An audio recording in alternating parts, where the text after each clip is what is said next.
Hi guys, welcome back to our channel. So finally Bigg Boss season 9కి సంబంధించి మొదటి promo అయితే వచ్చేసిందనమాట. So దాని గురించి అయితే మాట్లాడుకుందాము. So let's get in to the video.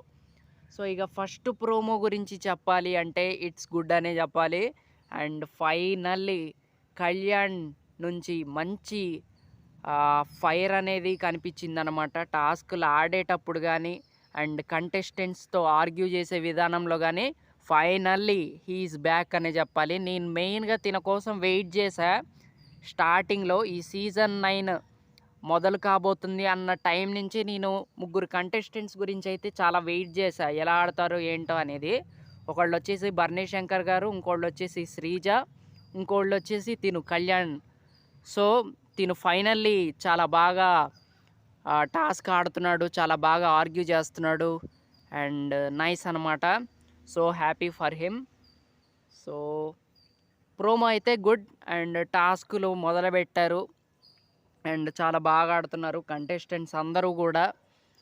Nice. And ప్రోమోలో ఇంకోటి తనూజ ఆర్గ్యూ చేస్తుంది కదా.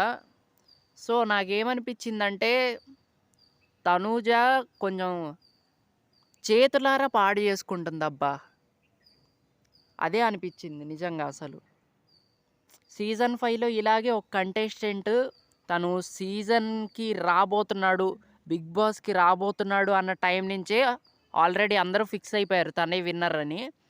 కానీ మధ్యలో తను చేతులారా పాడు చేసుకున్నాడు. నేను ఆ టైంలో ఆ కంటెస్టెంట్కి చాలా సపోర్ట్ చేశాను అనమాట. బట్ తను రన్నర్ వరకు మాత్రమే వచ్చాడు.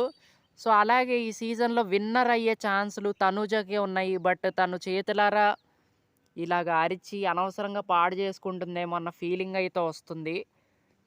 వేరే విషయాల్లో షీ ఈజ్ గుడ్ అనే చెప్పాలి. అండ్ అందరికీ వండి పెట్టే విధానంలో కావచ్చు, వేరే కంటెస్టెంట్స్తో డీల్ చేసే విధానం కావచ్చు, అన్నిట్లో ఓకే. బట్ ఈ చిన్న చిన్నయ్యే కొన్ని నెగిటివ్ అయ్యే అవకాశాలు అయితే ఉంటాయన్నమాట.